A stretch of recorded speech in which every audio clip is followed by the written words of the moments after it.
I decided to write a story that happened to me in September last year. It was about 5:30 in the evening. The weather is good. I stood at a tram stop. You need to describe the same place a little.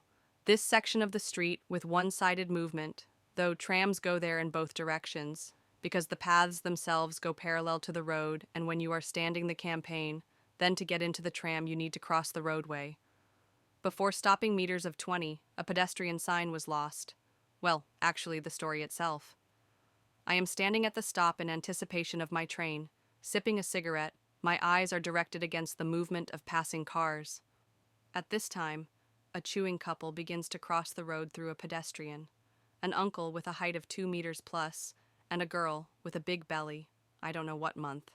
Then, at high speed, the right-handed Toyota Corolla appears, and ignoring the signs of the traffic rules begins to signal. Type of Chevy, whether they turned here, I'm going.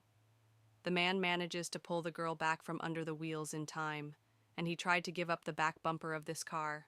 I observe this whole picture. I think, what a bastard. And when the car drove past me, I launched me, without even aiming, an undercooled cigarette into it. By coincidence, the driver's window was open, and the cigarette flew straight to the salon, and more specifically into the driver, and even more specifically in the face. A couple of seconds, brake screech, and I understand that there will be no adequate conversation with him, and the conflict clearly cannot be avoided. A man flies out of the car, and with the mats, a quick step goes to me, by complexion and weight larger than me. Run dumb, I think that you need to beat first, and then according to the situation.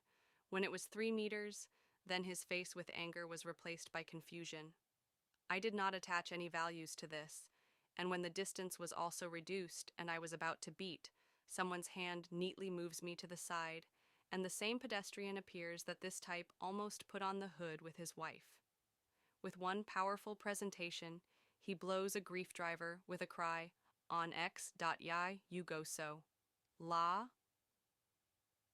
The type is barely turning in the tongue, inadvertently apologizes, rises, and a swinging gate is removed into the car. The uncle turns to me, shaking his hand, says, "Thank you. If it weren't for you, then he would not have caught up with this Don." And he returns to his wife. I came to my senses 10 minutes later, as I was in a stupor.